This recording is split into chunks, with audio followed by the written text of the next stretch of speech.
special guest speakers. So to start, I would just like to acknowledge that we are on the land of the Wurundjeri people, or I'm speaking on the lands of the Wurundjeri people, and that people are joining us today from lands all over our country, and that there's still a lot of work to do to support First Nations people in self-determination, and that we're really grateful for the opportunity to share this space. We are speaking from Ironbark Sustainability. For those of you who don't know us, we are a consultancy that has been working for 20 years with local government on all things climate and sustainability. We live, breathe and eat this work and are really passionate about supporting you in your work to achieve greater sustainability outcomes.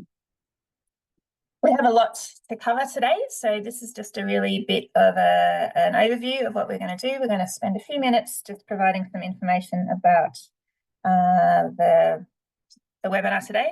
We're going to run through really quickly the latest snapshot updates. Then we have some fabulous guest speakers talking about the role of local government in our national sector plans. So Matt Kean, Anna Reynolds and myself will talk on this topic. Then we have some time for questions. We do have a bit of an option for extended Q&A. So some people who need to can jump out at 12, but we will stick around for an extra half an hour for those who would like to have an extended discussion. It's often one of the key things in our feedback is that there's not enough time to chat. So we are offering this opportunity for those who would like to stick around and ask more detail and connect with others working in the space. So just a bit of housekeeping, make sure you're on mute. But please do share your screen if you are able. It really does make a difference if we get a sense of who's out there. A lot of you know each other, and it's really nice for you to see who's in the room as well and have the opportunity to chat to each other in the background also. So please keep that up and running just to keep the attention for everyone. I would also like to put out a really big shout out to our Snapshot sponsors. This year we have 5 Snapshot sponsors: Banyule, Whittlesea, Whitehorse, Cairns and Gawler, and we're really grateful to your support. Snapshot is really critical now to those working across their community in the climate space, and without your contributions we wouldn't be able to deliver it. So really appreciate your contribution. Also just a little bit of a testimonial and bit of data. So people who have registered to this webinar, we asked you if you are using Snapshot, and more than 50% of you said you are definitely using it to help set targets, inform strategies and make decisions around climate action. And a big shout out to Ballina for our council for your beautiful testimonial. Thank you very much. Also asked a few questions about corporate targets. So most of you in this room have got a target for your council. A few are working on it, but pretty clearly this is a common thing across councils that we are just working with. And again, people have a whole lot of confidence in meeting those targets that they're setting for their corporate actions. So this is great news that councils are steaming ahead on this work and really confident of achieving them. Also, a lot of councils have community-wide targets to work towards net zero emissions or emissions reduction targets. A larger proportion do not, but still across the board there is a lot of activity and a lot of work in this space. And hold on to your horses because we're going to provide some more information about setting targets shortly. On the other hand, people are not at all confident on the whole in meeting these community targets. So there's still a whole lot of work to do in terms of how do we get that confidence and that skill and that capacity across the board to achieve this work. I'm going to move on now to the snapshot updates. So we have updated Snapshot with another year of data. The 2022 year is now available for all councils, for all municipalities, for all state governments as well, and also for all federal electorates. And we've also released the 22 and 23 financial year. This is the emissions profile for Hornsby. And there is a slight change also to the emissions profile this year. We have added in a new category in the transport sector. So at the bottom here, you can see there is marine. So marine is essentially ferries. And it is a whole new transport category that wasn't there before. And for places like Hornsby, where you have ferries running daily between places, there's about 3% of the emissions come from that in that particular patch. So that won't affect most councils' profiles, but it is there for the ones that it does affect. The snapshot profiles do change over time. So we've been tracking Darebin as we go through these profiles. So the first one we did 5 years ago, Darebin's emissions for 2019. So these are all 2019 profiles. It just shows how they have changed over the time as their methodology and data sources have improved. So emissions have gone down for that profile, essentially due to better allocation of emissions across different sectors, and also for improved data sources. So there is a whole lot of work behind the scenes that you will never see around getting better data sources and better allocation of emissions profiles to you. The methodology has also been updated. For those of you who are interested, you can access this content online on the Snapshot site. And we can also, if you've got any specific data questions, we can also dive into that in the chat. So feel free to add any questions there as you go. Emissions trends across Australia are going down, which is great. This is the full emissions profile with agriculture, fugitive emissions, industrial processes, waste, transport, gas and electricity. The electricity emissions is doing the heavy lifting in Australia at the moment. So most of the emissions reduction seen is in this sector. In the transport sector, we have seen a decline in emissions predominantly due to COVID, but that is starting to bounce back. In other sectors like ag, it is fairly steady. In gas, IPPU, fugitives and waste, again, there's no real clear trend down. So there's a lot of work yet to do in these sectors.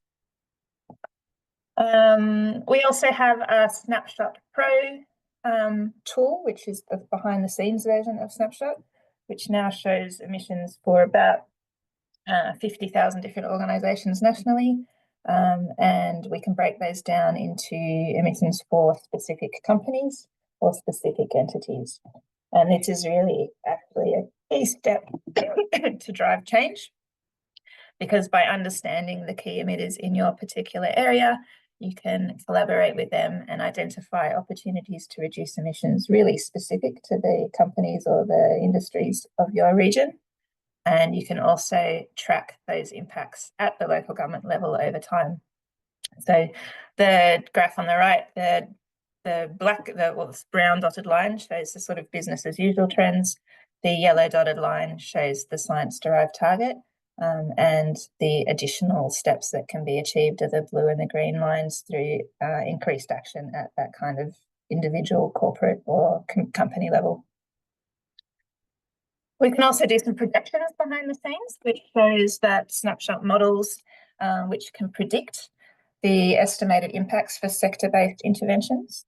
So what you can see here is a graph that shows the different sectors. So purple is waste, blue is electricity, light blue is gas, orange is transport, and the different activities within those different sectors and the relative emissions reduction that it will have impact on your emissions.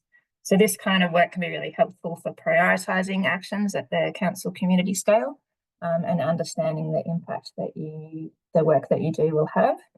It's also really a great step to provide inbuilt and ongoing monitoring and evaluation and tracking over time, so that you can start to not only see the impact of your work, but start to see the relative scale of different opportunities as they emerge over time.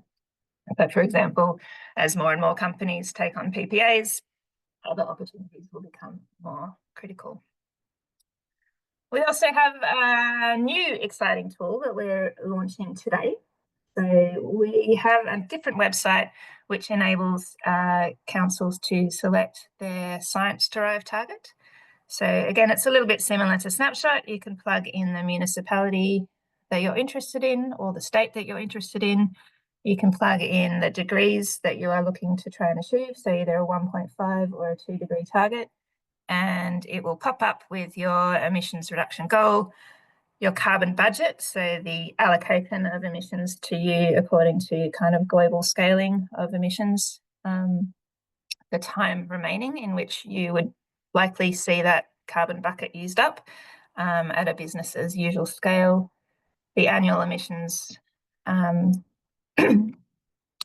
that you will produce, and the annual emission reduction that is required to get to a zero emissions target. So this resource is also freely available, just like Snapshot. It is in beta mode. We would really like to get your feedback on this tool. We will be updating it early next year to ensure that it is aligned with the Climate Change Authority's next carbon budget processes. So the numbers will change once that update has happened. But at this point in time, we're really keen to get your feedback on how you might use this to set targets for your community, to communicate with your community around targets and science-derived approaches to working towards net zero emissions.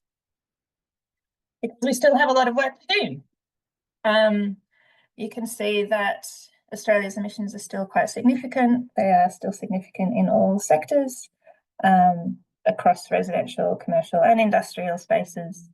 And on that note, I would really like to hand over to our first speaker, the Honourable Matt Kean, Chair of the Climate Change Authority and previously the member for Hornsby, and a key member of the previous Liberal government in New South Wales.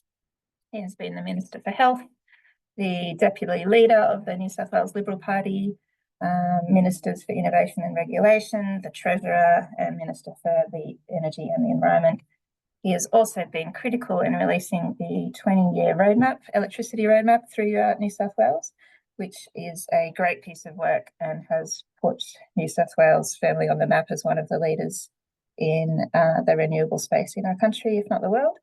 And would be really keen to hear his thoughts on how local government can play a critical role in delivering national emissions reduction. And also, I guess, in light of recent elections in the United States, how the critical role of local government and state governments in delivering when federal government is not necessarily a partner to the plans. Over to you, Matt Kean. Well, thank you, Imogen, and good morning to everyone on the call. And can I begin by acknowledging the traditional owners of the different lands that we're all meeting from today and pay my respects to their elders past, present and emerging. Can I thank the team at Ironbark Sustainability for the opportunity to speak, and every representative from across the local government sector for your participation today. I think I just want to make a very strong point that councils and the communities you represent are on the front line of climate change every day of the week. During my time as a minister in the New South Wales government, I witnessed the impressive and essential efforts of local government during times of crisis. When unprecedented floods devastated towns like Lismore, local leaders stepped up to guide the long and difficult recovery. When the Black Summer bushfires devastated the South Coast and other parts of New South Wales, councils rallied and the community got through that emergency. So when fierce drought battered inland regions of the state, rural farming communities turned to local governments for assistance. And it's the same story right across the nation. It's not just during other natural disasters, but in working with communities to address the daily impacts of climate change. The urban heat that is beginning to bake too many parts of our cities, the local roads in the bush washed away time and time again by floods, the natural environments and water resources that are changing before our eyes season by season. These are challenges that strain local governments and local communities, and they compel us all to work together on enduring solutions that make life better for the people that you serve. So it starts with being honest about climate change and the need to combat it. The impacts of a warming climate are already upon us.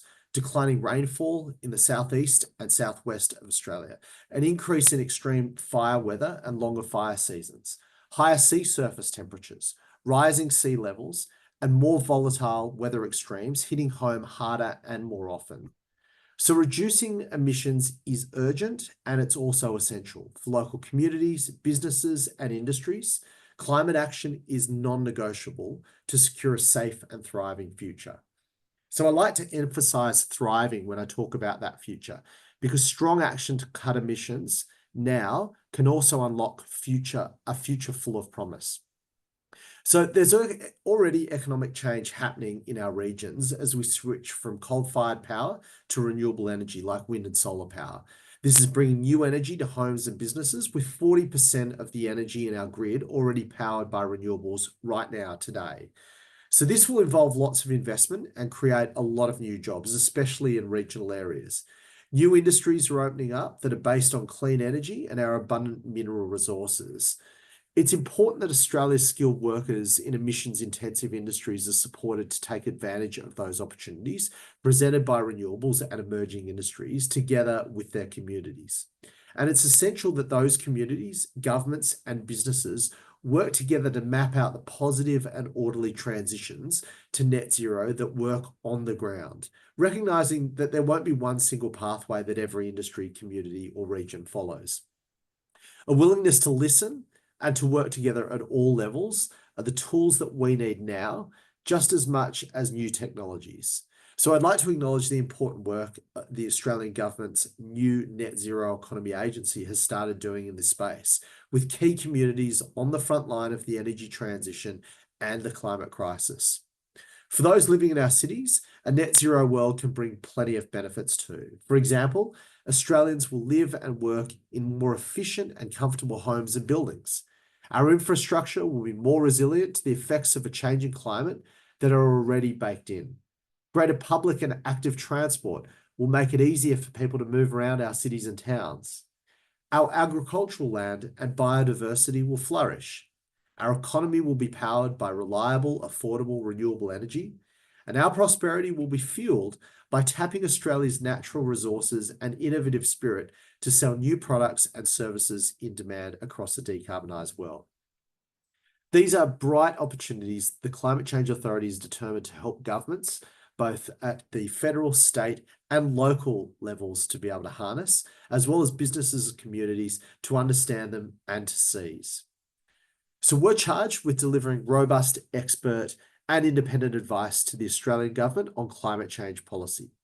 But our analysis clearly shows that it will take focused effort and coordinated action from all three tiers of government, as well as every part of the economy and society, to realise the opportunities of a net zero Australia. Local government is already helping to lead the way, and I want to say thank you to all of those people on the call that are helping with this front. Whether it's in the renewable energy agreements many of you have in place to buy your electricity, whether it's the low and zero emissions vehicles that are rapidly incorporating into your council fleets, using your purchasing power to tilt the balance in favour of more sustainable supply chains, or your efforts to encourage a circular economy by reducing landfill, and every step that you take that is helping to build a cleaner and safer future for all of us. But we need to continue to look at ways to turbocharge efforts at the local level and every other level. So what that looks like is coordinating and integrating action to accelerate Australia's progress, which was a major focus of our recent Sector Pathways Review. That's the Climate Change Authority's Sector Pathways Review that was released by the Authority in September.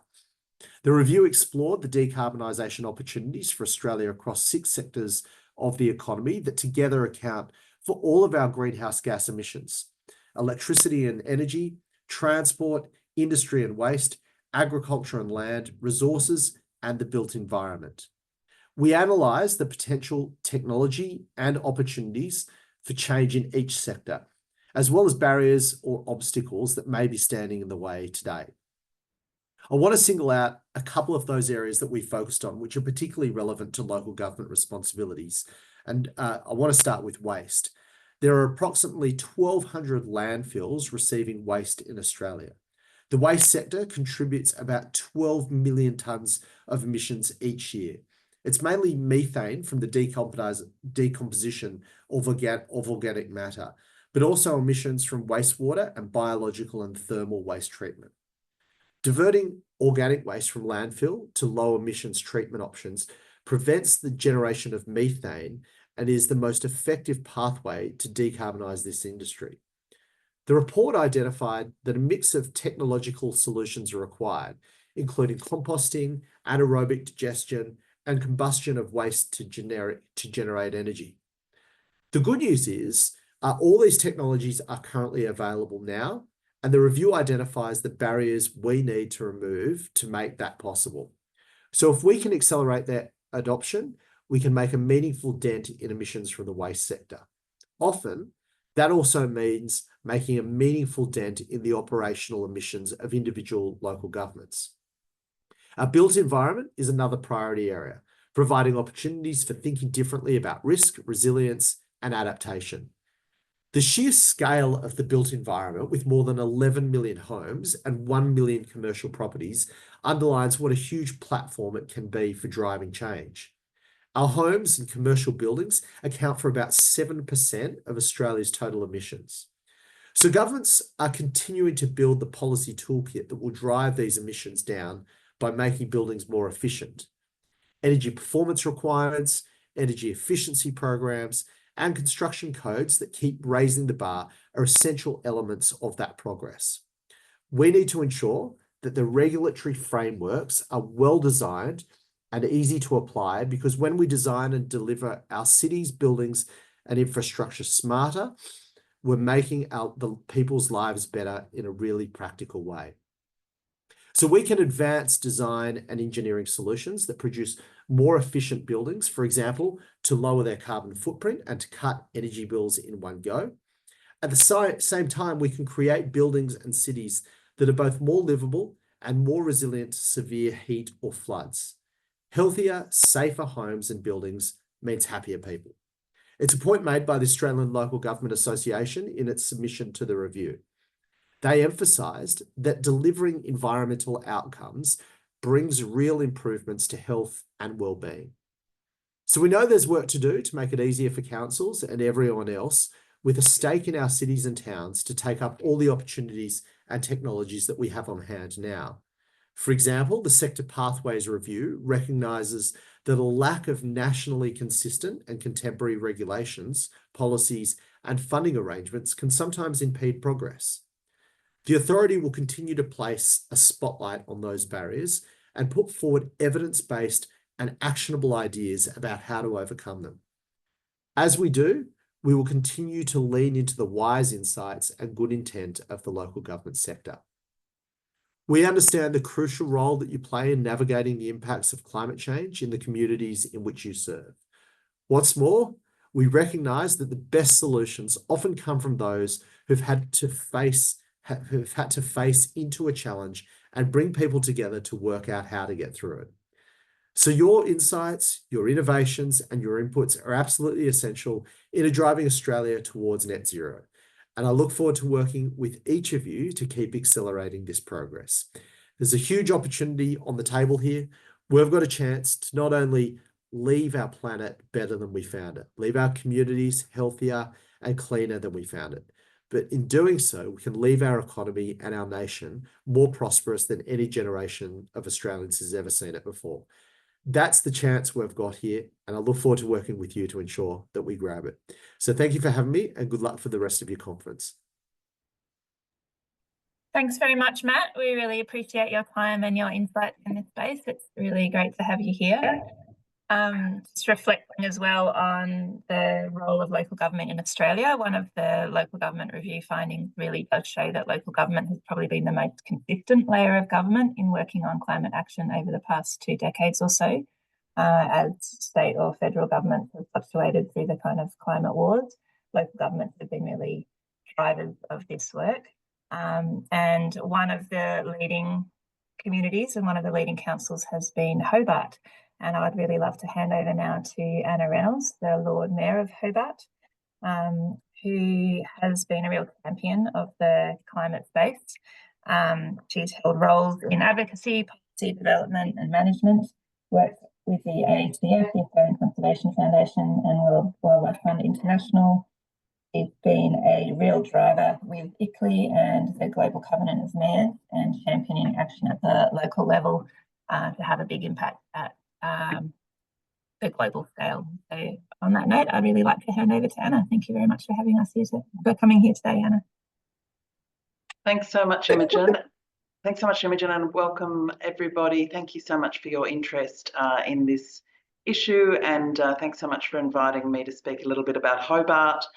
I would like to thank Ironbark for your amazing work on the local government review, which we'll hear about next. It's really fantastic to have a private sector agency take such initiative to do the work to review what's happening at the local government level. I was very happy to launch the document in September at the Better Futures Australia conference in Canberra, and at that time I did acknowledge the work that Ironbark's done over many years, and said that, you know, we'd love to see other agencies, government agencies, federal government agencies, to help produce the next local government review, because, as I've said many times, Australia's sitting on a gold mine when it comes to the emission reductions possible in the local government sector. But I'm not sure that we definitely fully understand the potential in the local government sector and the emission reductions that are possible by really tapping into local government innovation and insights that Matt just spoke about. So I'm very proud also to be able to talk to you about Hobart's recently released Climate Ready Strategy, 2040 Climate Ready Hobart Strategy. And this is work that we've just recently released, recently endorsed by the council, and the work that we've been doing in Hobart has been over many decades now, at least 20 years, but we knew that we needed to scale up our efforts, that the work, we couldn't just rest on our laurels of the work we'd done, particularly within our own council. We needed to scale up our ambition, and that was driven by the science. We have many climate scientists based here in Hobart. It was very clear that we needed to scale up our ambition based on climate science, but we also needed to scale up our ambition based on the expectations of our community. And our communities, many of our communities are really expecting to us and looking to local government to take stronger action and lead the other levels of government. So we wanted to do that as well. But the third reason we wanted to have a new strategy was really to tap into the co-benefits for cities in leading the ways on climate action. And we can see there are many cities and councils around Australia that are really benefiting from being ahead of the game and able to offer programs and solutions to their communities that are making their cities better in lots of other ways. So we're keen in Hobart to tap into more of that innovation that's possible, working with other levels of government and private sector providers, as well as the community. So just on to the next slide. Thanks, Imogen. So like many cities, we do get the commentary from some people in our community that we shouldn't bother ourselves with this global issue and we should stick to roads, rates and rubbish. Of course, all of those three things can have a climate strategy lens over them as well. But it's why it was important to really tap into and engage with our community before finalising our climate strategy, to be confident that we were reflecting and drawing on the community's expertise and interest in this issue. So we built this plan over a year, and we built it from the bottom up. We had 1,000 face-to-face conversations, 9 hours of co-design workshops with key organisations and experts, and we held the first climate assembly in Tasmania, which occurred over several weekends, working with a selected representative sample of the Hobart community. So next slide, please. So out of all of that work has come our plan, which this is really a plan on a page to give you a bit of a feel for how our plan is structured. It basically all stems from the need for us to mobilise Hobart. We know that we can't do all of the work to meet these targets in the city of Hobart, but we can play our role to mobilise organisations, businesses, households, as well as our own staff to achieve these goals. So on this plan on a page, you'll see that we identify where it's a shared responsibility, where we need to work with state government or businesses or organisations or the community, and where it's a City of Hobart responsibility. We have set ambitious new goals. So for we do have a community-wide emissions goal, and that is that the community will achieve at least a 70% reduction in emissions across Hobart by 2030. That's from a 2020 baseline, and zero emissions by 2040. For our council operations, we are aiming to achieve at least a 75% reduction in organisational emissions by 2030, again from the 2020 baseline, and zero emissions by 2035. So that is a big task, but we are setting that ambitious goal. And I should mention that one of the things that we are really working to do is to talk about a zero emissions goal, not net zero.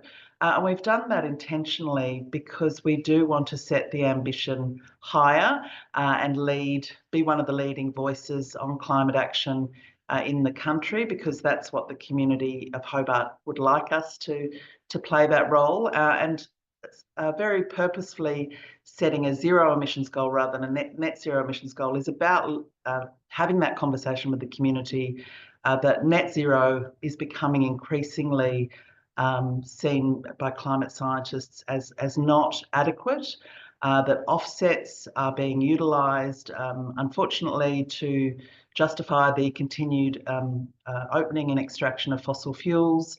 And the urgency of our climate task suggests that net zero is not getting us where we need to go. So we are taking that step to start that conversation with our community, and hopefully in the local government sector, that we do need to be aiming for real zero or zero emissions Hobart. And that's quite a distinctive, we think it's quite a distinctive thing about our strategy. So next slide, please. So this is a picture of our zero emissions Hobart task. As you can see, we produce nearly 500,000 tonnes of CO2 at the moment in the community. Most of that is obviously from fossil fuels, but it's largely in the transport sector. We also have work to do in our buildings and energy sector. We do own and operate a landfill facility in the city of Hobart that we're aiming to close by 2030, but we still need to do more to reduce the production of waste and divert organics from landfill. So we'll be doing that, and also capturing the methane legacy of our landfill. So we'll be doing that work right through till 2040 as well. So we also have work to do internally just through our fleets and our use of our energy internally. So that's an image of our task.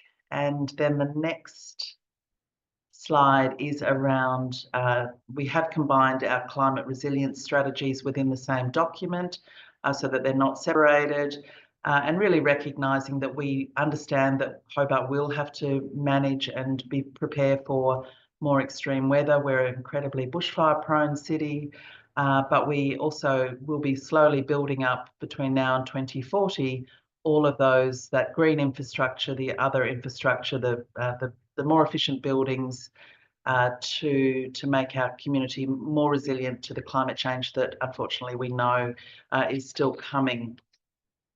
So I just wanted to finish by saying that I agree with Matt totally that Hobart, like many cities, are on the front lines of climate change, and it is about responding to climate impacts and disasters, but it's also about making this challenge real for our communities. And local government has a really unique role in inspiring people to be part of the solutions, to be able to talk truthfully about the situation we're in, and make that conversation very much about place-based solutions.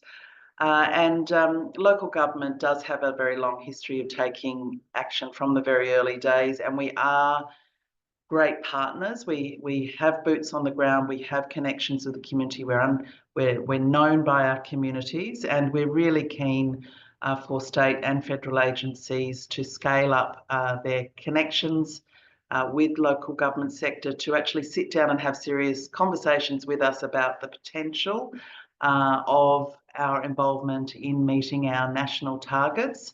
And we've been having conversations as some of the local government organisations, including through Ironbark, to try and really scale up the potential that we can we can all meet together. So our climate ready strategy will be able to be delivered faster if we can partner with our state and federal governments to help us and to back us in the work that we're doing to reduce emissions and build our resilience here in Hobart. Thanks again for inviting me to be part of this today. Thank you so much, Anna. It's really great to see this groundbreaking work. It is really quite an ambitious and leading opportunity for other councils to see how they can follow. So I congratulate you for that work and for setting the bar for others in our community. I'm going to move on now to the Australian Local Government Climate Review, which, as Anna said, we launched about a month ago in Canberra with the Local Government Minister, Kirsty McBain. This is quite a piece of work. It's on the back of 3 other reviews. So the first one in 2018 and then a second in 2021. We do intend to try and produce this work on a kind of 3-year basis to track how local governments are progressing in climate action over time. But today I'm just going to focus on the results of the survey, predominantly the results that people like you have provided to us. So again, a real thank you to everyone who completed the survey initially earlier this year. Without that data and without that contribution, we wouldn't have this review. So it's really, we're really grateful to you for putting the time and effort into delivering that. Review is relatively comprehensive in terms of providing insight across all different states and territories, a little bit light on in the Northern Territory, but other states are really quite well represented, and it does represent the views of cities, regional centres, rural and urban communities and growth areas. We had about 120 different councils respond, representing about 20% of the local government community, which is actually really quite high for a voluntary survey of this nature.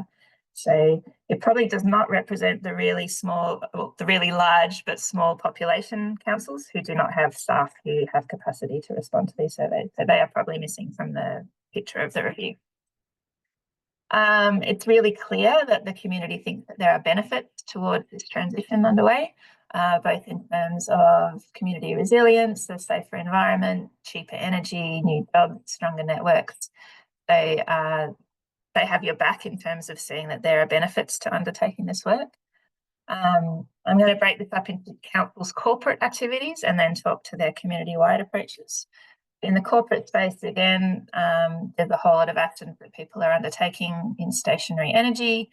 Work has been underway for quite a while. A lot of councils are maxing out on their capacity to do this work because the tasks have been done, but there are still, there's still a lot of other councils with work to do in this space. There are also really clear actions underway in corporate fleet work, for example, so transitioning fleets to EVs or undertaking EV charges or purchasing bikes and helping councils switch from cars to bikes. In the waste sector, there's also a whole lot of actions that are underway that people are undertaking, both in terms of their own operations or waste more broadly. A lot of that has to do with education and behaviour change. Some of it's to do with FOGO facilities, resource sharing and circular economy, and landfill management and gas flaring and the like. So this work is all really quite well understood and well underway. Australian Council corporate emissions are directly responsible for about 1.5% of Australia's total emissions, which is not a small chunk really in terms of other kind of industry sectors. 86% of the councils who responded to our survey have emissions inventory for their own operations, and 89% have set or planned ambitious corporate emission reduction targets. Most of those are aligned with net zero emissions by 2030. Interestingly, there was a lot of councils who, despite setting targets, did not have budget towards achieving those targets, with almost a third having $0 budget towards those targets.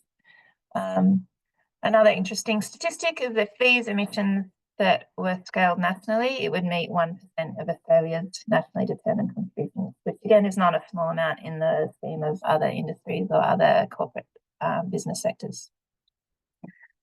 Across the community, there's a similar picture in terms of actions that are undertaken in waste, energy and transport. There are some actions underway in agriculture, for industrial processes, but they're a lot less at scale than the other three sectors. The key drivers for action across councils to undertake community work were the community themselves, who were really clearly often the drivers and the champions of councils undertaking their work. So a big shout out to all the community members who are here today. Your work is really critical in driving councils to have more ambitious approaches and more structured and engaged ways. So some evidence that your work is really significant. So take it to heart. The other two key drivers were mayoral or council leadership, and then assigned responsibilities to staff, clearly spelling out that this work is important to the council and that particular staff are responsible for it. Similarly, actions across the transport sector have to do with infrastructure, so building of bike paths to enable more active transport, installing EV charging infrastructure or facilitating it, undertaking advocacy around public transport, and then behaviour change programs like Right to Work or School Days. The advocacy one, I would say, is really quite critical in terms of achieving effective change, because it is a key element around requiring effective relationships between local, state and federal bodies to both fund this work and also plan it effectively so that it leads to the kind of tangible benefit, not only in emissions reduction, but in across healthier communities and just sort of civic infrastructure that's required to enable this kind of stuff to work. In the waste sector, again, it's around education or food or organic waste diversion. So there's a lot of, again, it's waste work is really quite well understood by most councils and in most parts underway. Another interesting point is that the targets that the council had set in the survey that we were basing this data on, if they were scaled nationally, these targets would meet 29% of Australia's nationally determined contributions. So again, a really significant number.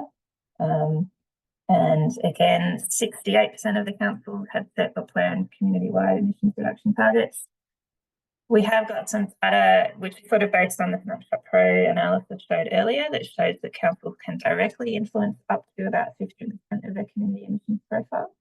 They certainly can't do all of it, but they can play a really key role in facilitating and leading the way for other community members, particularly in the industrial and commercial space as well as residential space, to take more effective and more targeted action. Again, there's a real gap between the target set and the budget to achieve them. So almost 2/3 of the councils with funding had $0 towards achieving this budget, achieving these targets, which is again something that probably needs to change to see a more effective and targeted approach in this sector. That's all I've got now. We're going to jump now to some Q&A. I'm sure all of you have some really insightful questions, and I might throw first to Matt if he is around. I expect in this room today a lot of people are feeling all of the feels, given the kind of election result yesterday. If people are working in the climate sector, it probably does feel like a little bit of a disappointing moment.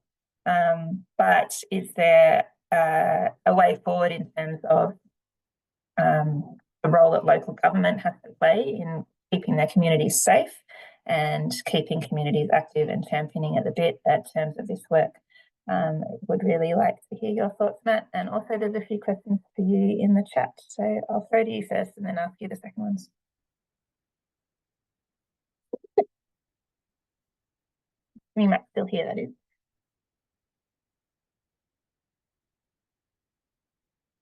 I have jumped out as possible. So unfortunately we have lost Matt, so you can't answer those questions.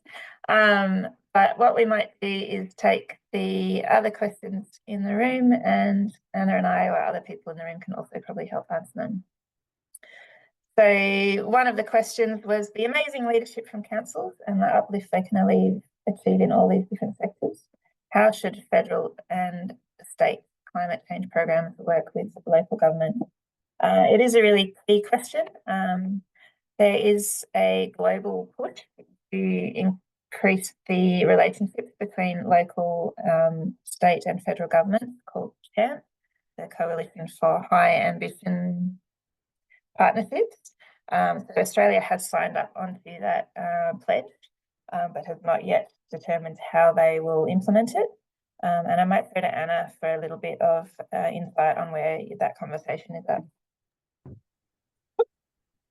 Thanks, Imogen. Yeah, absolutely. I think we can all agree that the work being done at the local government level is really promising, and there's incredible depth and breadth to the work. But we all have identified through the review that we could do so much more if we were coordinated with our state and federal governments. Clearly, some states are ahead of others, and some states local government has very strong relationships with their state governments. There's well-established planning mechanisms and grant programs that are very targeted at the local government level. Other states, it's a bit hit and miss. And so while there's pretty constant commitment coming from certain cities and towns and regions, sometimes with a change of state government or a change of minister, we can see that the engagement with local government or the grants and support available does drop off. So we are looking for a much more formal process that we can be involved in the net zero plan. We are running out of time to be included in the next net zero plan, which will be presented to the COP at the end of 2025, but it will actually be ready before then. And one of the challenges we have is I don't think we're as coordinated as well as a sector as we could be, because we need to be able to take a very common message and a consistent message to all of the key agencies and also ministers and individuals, particularly at the federal level, to put a proposal to them about how we can be more involved in the planning of the net zero plan for the country. We did make some attempts to do that this year, advocated for a local government working group as part of the net zero task force, but we were quite late to that, advocating for that. And I think the message has partly started to get through to the federal agencies that local government's a really key partner, but I think there's much more that we can do. So it's really a work in progress. The CHAMP agreement, which was agreed to at COP28, will remain a focus for all of the big local government city climate networks. So C40 and ICLEI and GCOM are all very committed to keeping this CHAMP agreement in the mix at the international negotiations, because it is it does present in a very clear way the opportunity for local government to work with national governments, and it does tie national governments into some very specific commitments to involve local government in planning. So it will remain something that is being advocated for at the national and international level. And really our challenge is to work together to work out the best way that we can utilise that opportunity that the Australian government has signed it, to actually put forward a really concrete plan for how we are more involved in the work with the federal government. Thanks. Thanks, Anna. There's two more questions here. I'm going to tell you them both at once, and then let you answer them. One is around how are you dealing with legacy landfill emissions if you're looking at absolute zero by 2040 or 2035. And then the other question is around transport, and that's the kind of evidence around reducing speeds toward 30 kilometres an hour can create a whole lot of co-benefits for communities. And is Hobart interested in adopting those measures? So on the transport, what was that? 30 kilometres an hour? Yeah. Yeah, it's not currently, we do have locations for 30 kilometres an hour, but we haven't yet taken forward a proposal right across the municipality for that kind of speed limit in our suburban areas. We are still really working to build community understanding about the link between speed and emissions and livability. And I think it's fair to say that I believe that the local government's sector's work on transport is very challenging politically. I think we've all experienced issues around the installation of bike lanes, reduction of speed limits. We have a lot of work to do in changing the culture and the attitudes of the community, the acceptance of this, the kind of changes we need to make to encourage public active transport in particular. And I'd really like to see some more support for local government from state and federal government, even in the messaging about the importance of active transport and policies like lowering speed limits. And even also support from the NGO sector, the climate change campaign organisations, to help the process of awareness raising and community education, because sometimes it does feel like local government officials are very much on their own in some of this really important work to reduce emissions in the transport sector.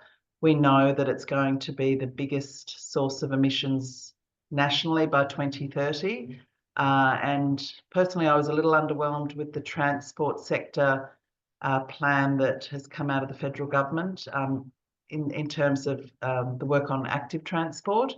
So I think that's a really important area where we could work more closely with the federal government to give them ideas on implementation programs, on implementation challenges, and really coordinate much more across the state and federal level with local government to tackle that transition and the work that needs to happen there. In terms of the landfill methane emissions, absolutely, yes, the legacy methane emissions are a huge issue. And we are currently capturing part of them for power production, but there's a lot of work that we have to do, because currently those the credits from that are being produced from that methane capture and power production are being on-sold as offsets. We need to sort that out if we are going to get to net zero. We've obviously still got 10 years to do that work, but we recognise that this is one of our biggest challenges, and we're going to have to put some serious work into both policy change and also looking at what sort of new solutions might come on board to help us with that task. Thank you. There's a question from Ray around tracking your council compared to others on emissions and climate work. That work can be done partly through Snapshot, in terms of you can just look up any council profile and see what is going on there. And I like different behind the scenes kind of cohort comparison work. Do we have time to answer that in more detail? Yeah, I might throw to you, Matt, on that one.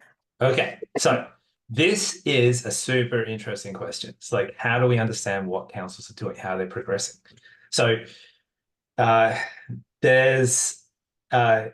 this is definitely like for many councils potentially the most interesting question to ask of this information, it's also extremely challenging to do this with like authentically, right? So it's very easy to fabricate spurious trends or relationships just because of the many confounding factors and the fact that we're dealing with a large data set that has a whole bunch of noise to it. So we're really interested in doing this. We've been working with a few different stakeholders about how to track like, how do you track trends over time? How do you understand like what the effects of local work is compared to others? An example is our Google EIE partnership. We've got the Merle dashboard, that's its specific purpose, is to show for mode shift for a council, how is the council trending over time relative to its own performance, relative to its cohort, and what could be achieved as far as some target setting and implications of those targets, etc. Doing whole of municipal trends, you can do it like with sort of as an investigation type thing, but it's quite hard to attribute a specific relationship for whole municipal emissions over like a 2, 3, 4 year trend. It's quite hard to attribute that to any one factor. There's just many confounding factors involved. Doing things like cohort groupings and trend analysis and projection comparisons, that kind of stuff is all part of it. But like, yeah, the math can get tricky when you're at the whole municipal level. There's also some other really great work in planning. There's a council who I believe is present in this meeting who I'm hoping will be interested in talking about doing this in the future, of making information about planning and tracking and trending of planning outcomes. But all of this is like very much at the front edge of what's being possible with this type of information. So very, very interested in making this more possible. At the moment, it's a bit risky because probably the insights that you get from doing that type of comparative analysis would lead you to the wrong conclusions. Thanks, Matt. There's also a question around the local government review and how federal, state and local government should work together. If you dive into the actual review, it provides sort of recommendations for those 3 levels of government for each sector. So if you're looking at transport, for example, you can see a table of recommended actions for all 3 tiers of government. There are also some chapters of the review that we haven't touched on today. So there's a chapter on climate impacts, risk and adaptation, and the clear impact that climate change is having on communities and councils and their infrastructure already, and what that work might look like going forward.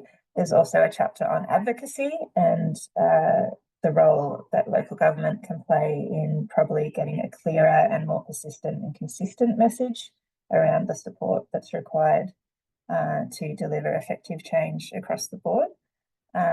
So there's also a little bit of piece on monitoring and evaluation, and how having that kind of consistent support at both the state or federal level would enable it to be much easier for councils to target the things that are most effective for them to do. So the review is quite hefty. It's a 150-page report. I don't recommend sitting down and reading it in one go, but I would recommend using it as a resource for the next couple of years when you are looking at either corporate strategies or actions that you're looking to undertake, or when you're looking community-wide, or when you're looking like you're faced with impacts or risk or adaptation work. Dive into those relative chapters and use the information there. It should help deliver whatever plans you are working on.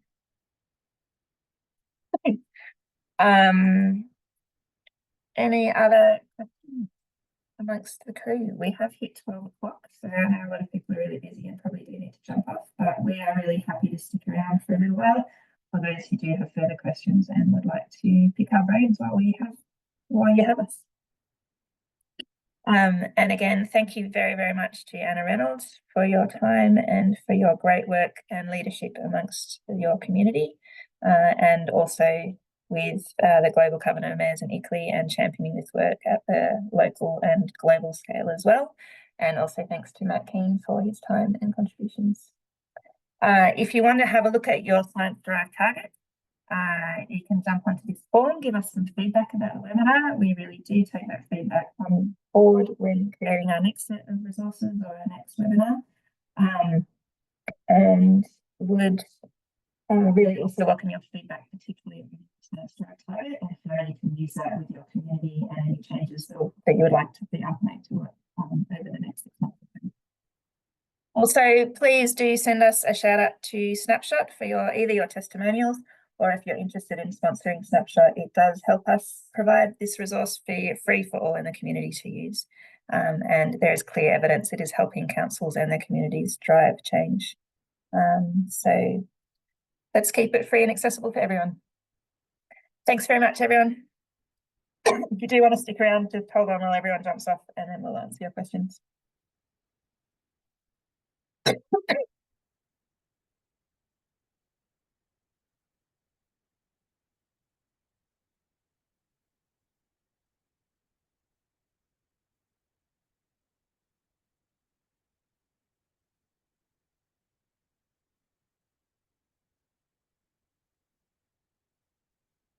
Alrighty, are you the people who want to stick around? Hit us with your questions. It'd also be great if we can see your faces. It does help us to see, to engage with you. I'm going to pick on someone. Logan. Hi there. Can Lovely you to hear have me? you here, Logan. What Thank can we do to help? I guess just a bit of an understanding on the time lag of data might be helpful, because in many Valley City Council we've set a 2025 target, so we're sort of going, well, are we going to meet it? Are we not? Is there any sort of way to get preliminary data, perhaps? Not easily. Basically, Snapshot, I think, will always be in that 12 to 18 months lag. And that's because it takes a while for the data to be collated and it takes a while for us to tweak it behind the scenes.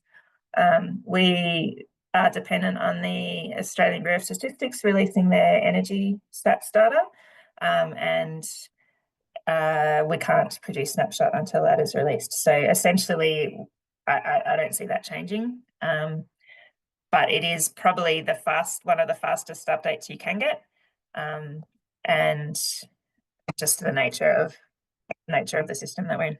So there would be, like, we could explore a way that we could do updates faster, and there's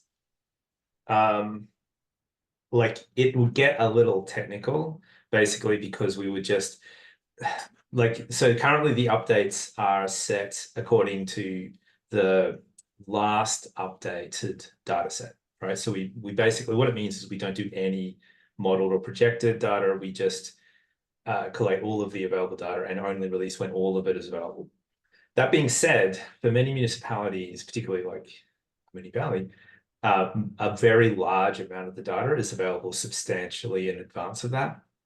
So yeah, maybe what we could do, Logan, we could talk offline and say, like, what is it you need that to look like? Because in particular, if we can do like a partial or a partially current, partially modeled data release, then we could talk about what that would look like as a coverage thing. But it'd be things like IPPA and like a couple of other metrics that would be slightly lagged, but most of them would be current.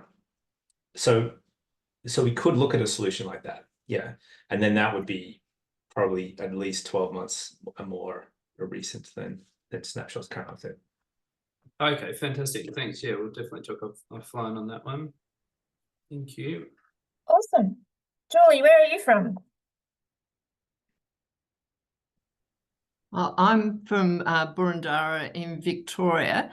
I was just curious, the last time I listened to your webinar, you were launching your major emitters tool.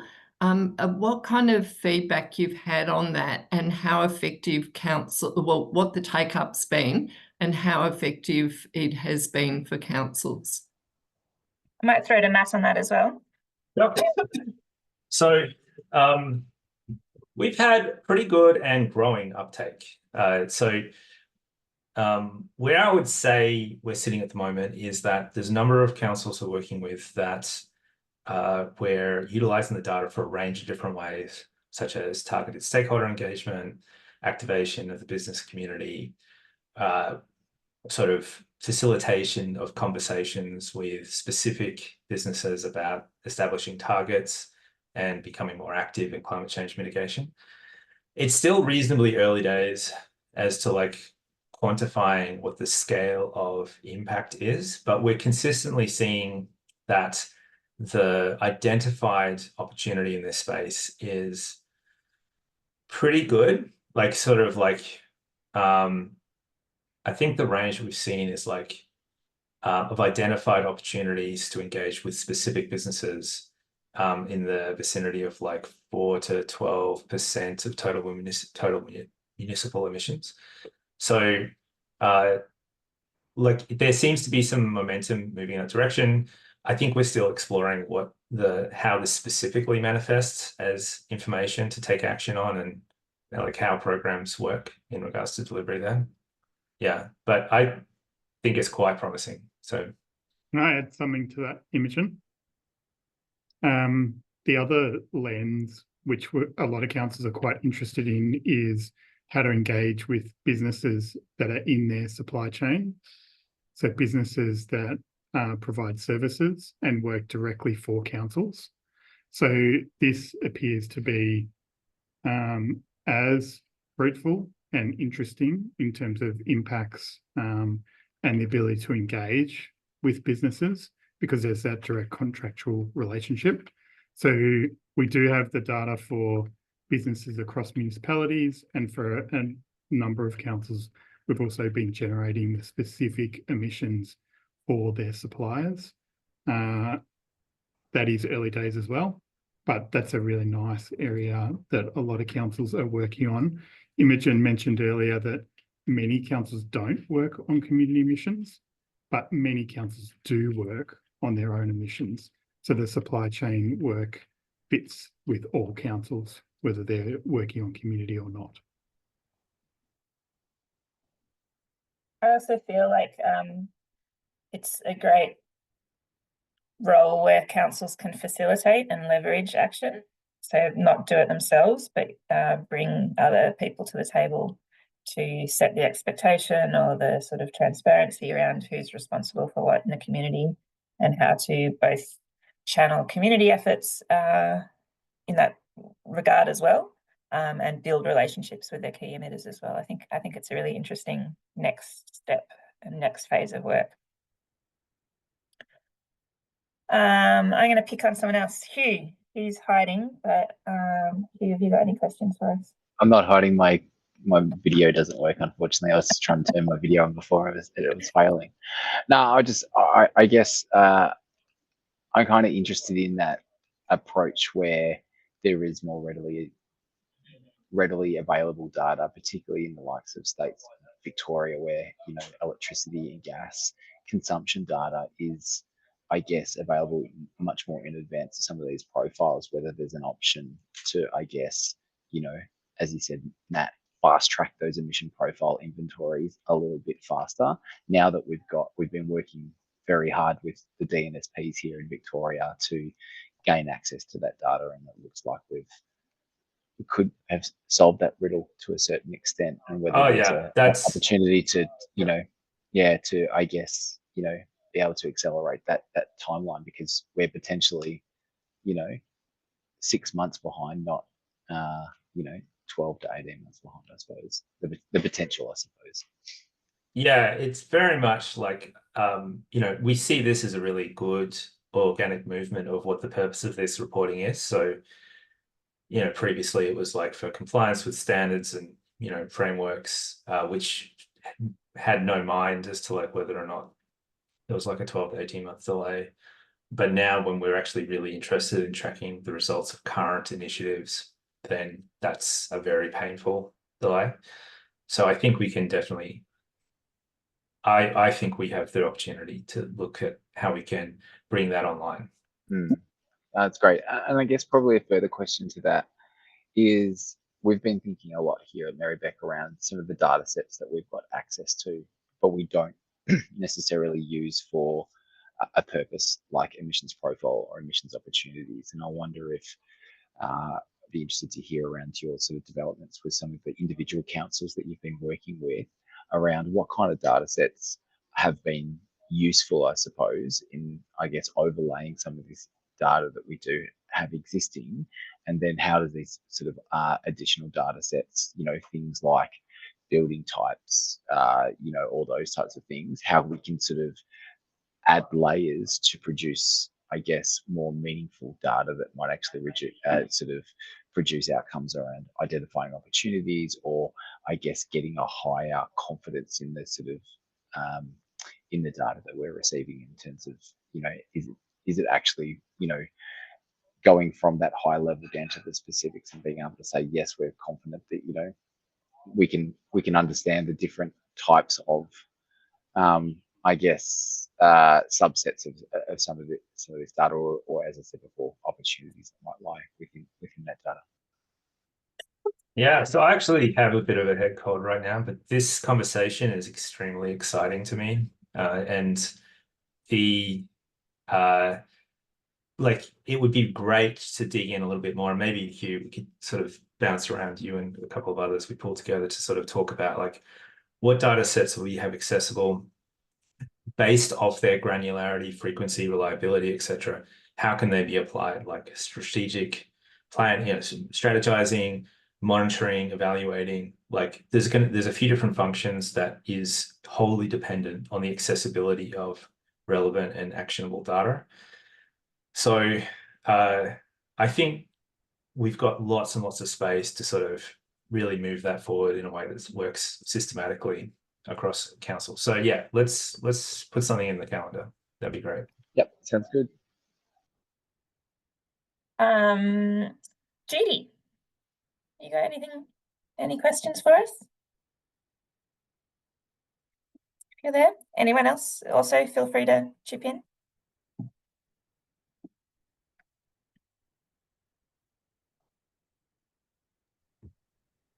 Can I ask whether there's an update on some of the work that I think a couple of people in this network are doing with ACOS around trying to secure a local government program from the federal government in the lead up to the next election, just how that's going? So Scott is leading that work and he's not currently here. My understanding is that they are putting forward or have put forward a proposal for their sort of pre-budget bid, looking to run a sort of pilot program in Victoria to help with the retrofitting buildings for low income and vulnerable communities. I don't know. I expect it to kind of wait and see if that succeeds, and then if it does succeed, extend it across other states. But that's probably a work in progress and it'll take a while before it's clear that it'll eventuate. So council-led or council-coordinated retrofits, is that the idea? Yeah, so council playing the role of the sort of trusted liaison person. And I believe again it would be in Victoria, it would be administered through the regional alliances rather than a specific council. Okay. Not entirely sure on that. Great. Richard? Where are you from, Richard? Hi, I'm from Central Coast Council, New South Wales, but I'm not with the council. I'm an individual interested in the monitoring of emissions reductions and targets, and so I'm a little bit out of touch with how councils are actually doing this work. But one question I did have was that the target reductions appear to be based mainly on what the federal government has set, is 43%. And so they're not consistent with the Paris Agreement and the IPCC target reduction profiles. So I'm just wondering what Snapshot is doing to be more realistic from the scientific point of view. So take a look at the new tool that we released today, the Science Derived Targets tool. It's a separate resource to Snapshot, but we may look at integrating them over time. This is a new resource that allows you to choose that 1.5 degree or 2 degree target and see what the emissions allocation is for your particular community and what is required on a kind of year-on-year effort to reduce those emissions.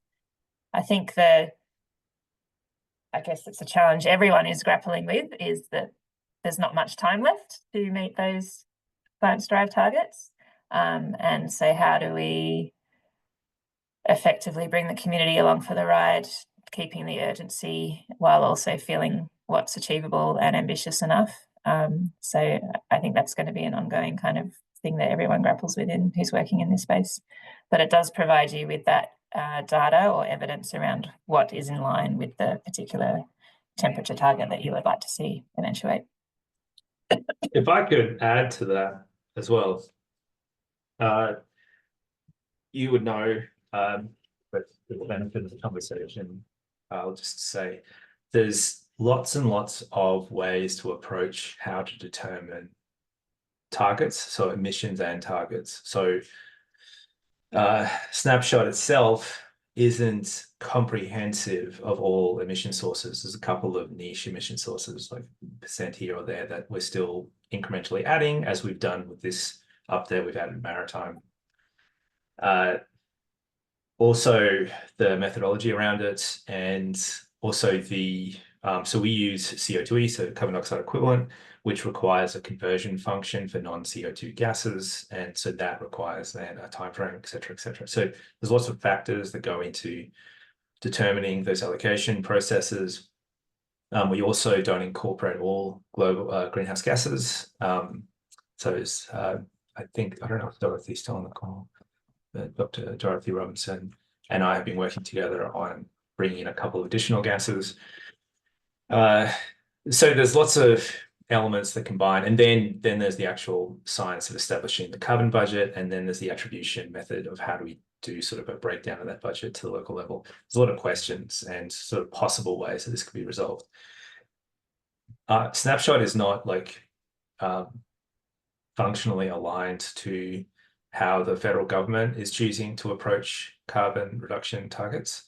We're just sort of looking to link it to the IPCC and those sort of determinations. That being said, we need to make a bunch of assumptions about how we're going to be applying that in this case, which I'm always very open and interested in a conversation about. Is this the right choice? Should we be giving options here and there? Things like that. So yeah, but yeah, the SDT website's a good place to start, and then we can see how useful. This is obviously a launch. We're really interested in applications, how it can be used, interpretations and things. We'll be running some sort of information about how to use it a bit more, a bit more specific descriptions in the future, but really interested in feedback about applications and stuff. So.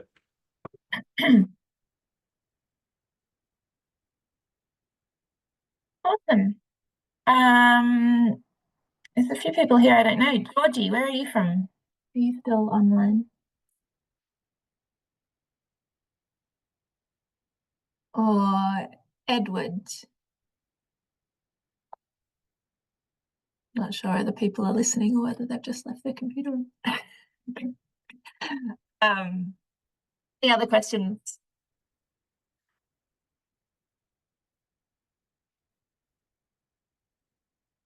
If not, we might wrap it up here. Thanks very much for your time all. Hugh and Logan, I reckon you've planted a seed in Matt's brain, which will be fun for us to manage. So we will look towards whether we can pre-release some elements of Snapshot going forward. But a big thank you to all of you as well for the work you do across your communities. It is people like you who are really driving change and keeping both councils and state and federal government on their toes in terms of effective action, and setting the bar around what is possible and what the community would like to see happen. So thanks for that work. It's really critical.